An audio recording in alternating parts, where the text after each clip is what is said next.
The big day's finally arrived. Time to start laying some track. The HO railroad that grows is an HO railroad. I'm building it in N scale. So the plan is mapped out on a 1 foot square basis. So you have a 4 foot by 8 foot table. My table, as you saw from the last video, is about 2 foot by 4 foot, actually 26 inches by 52 inches. So that means the one square foot had to be proportionately reduced. So we've got it down where a square foot is about 6.5 inches.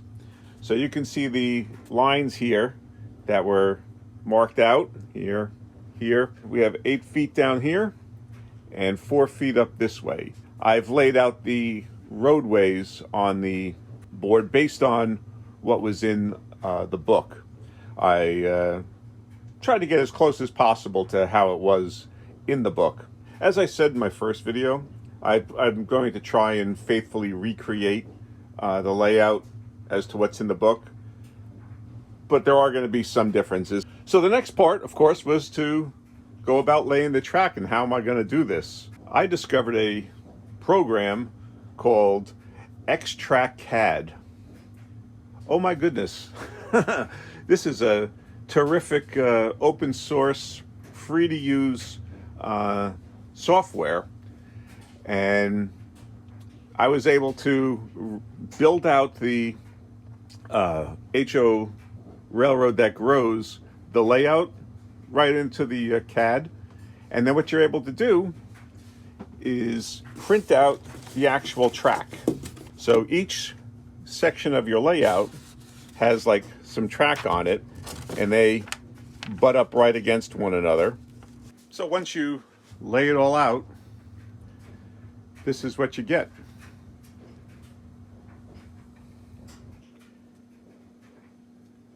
As you can see, I took some care to line up all 3 lines so that it ran all the way around the track.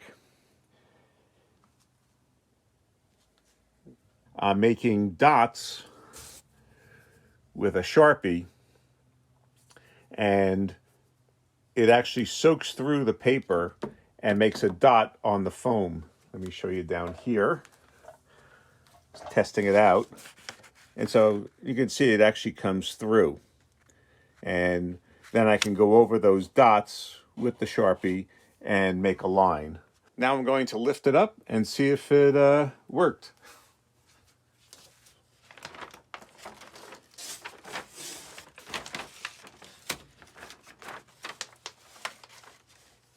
It looks like we got a good thing to follow. It's a little light in here, but you can still see the impression all the way around and up around the top.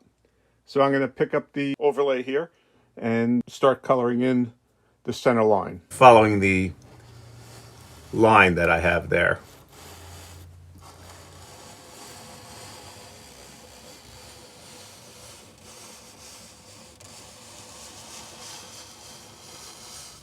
And so it's completed. We've got the route of track, or the center line for the track, going around the table. We'll be able to take the cork road bed, split it apart, and then use this line to lay the cork road bed on the table. We're now ready to start laying the cork road bed. Okay. I guess we'll start there. I don't know how many nails we should be using.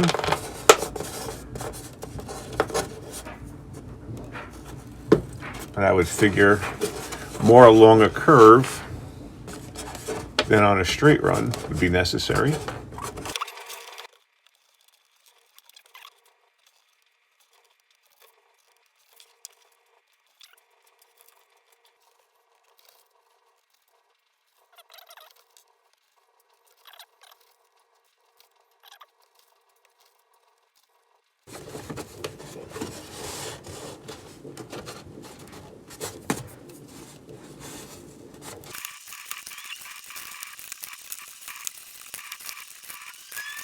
And there we go.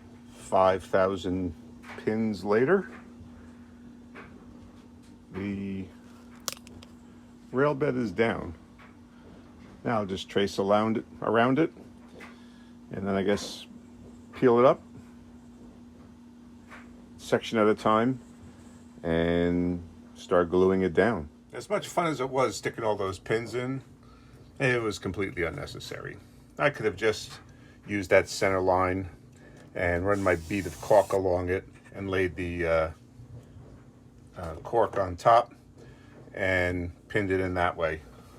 So I basically did double work for myself. But I've got my clear caulk, and I'm just going to run I guess a small bead along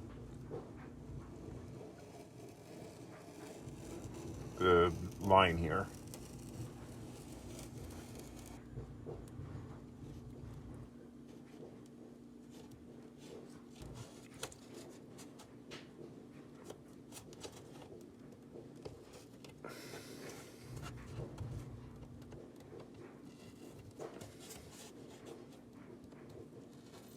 So we're pretty much back to where we were before, but now it's been caulked underneath.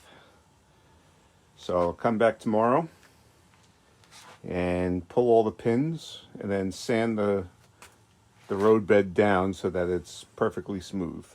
I got up to the section where I'm going to paint the track and weather the track, and I found that paint pen at Walmart. It's about $2, and I think it does a pretty good job of matching the color of what I wanted on the railroad ties from pictures that I've seen online. In combination with that, I'm using my wife's old makeup kit. It's got a lot of earthen colors in there, and there are a few that I liked to use, particularly the dark one. And going over the top of the paint pen, it gave it a nice weathered look. It dulled down the color, and I think it aged it pretty well. So I just started painting each individual railroad tie with the paint pen. I did about 10 ties at a time, and then I would go down and start doing the outside portion of them on both sides. And I only did 10 because that way the paint was still wet, so that when I wanted to go back over it with the makeup, it would actually adhere to the paint. So here I'm going over the just painted track with the makeup. The dark color, like I said, mutes that brownish look and gives it a more natural weathered appearance. And so I went down both sides of the rail, the insides of the rail, and the other side. And I think it did an admirable job of doing it. And then I found these furniture scratch repair markers in Home Depot. You get 5 different colors for about $6. I actually found them somewhere else for about $3. But these, I'm using the mahogany one to do rusting on the rail itself, and gives it a reddish color, and it actually turned out just a little too red for my taste.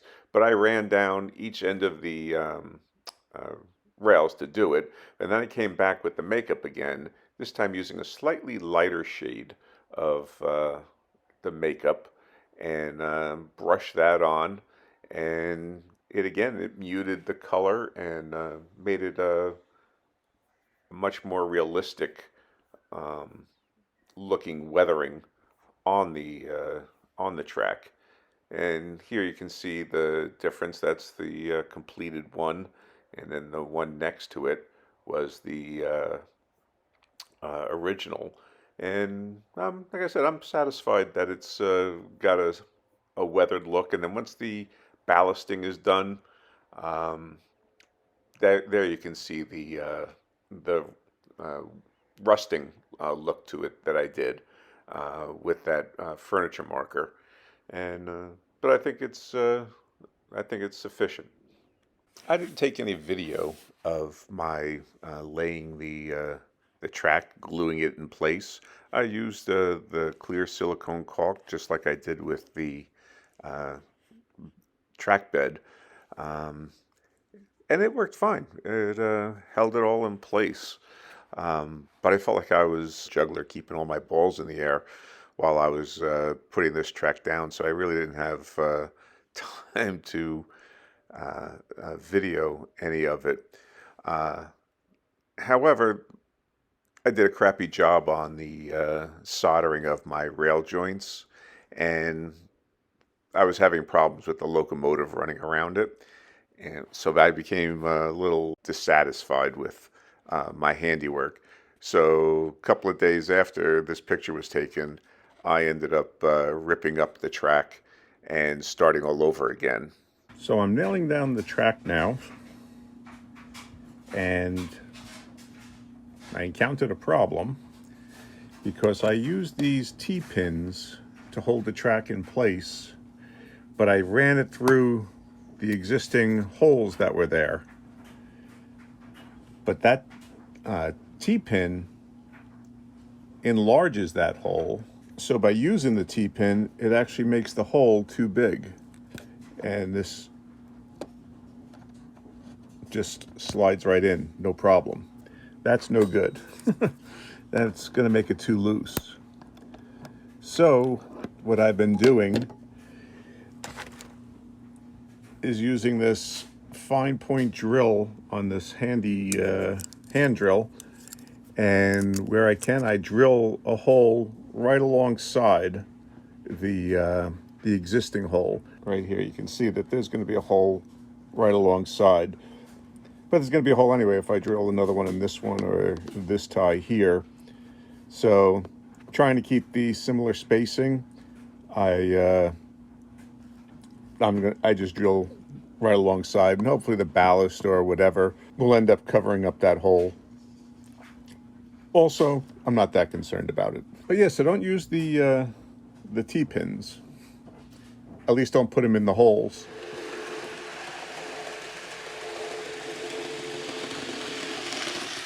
But in the end, we got it running. And it runs smoothly without a hitch.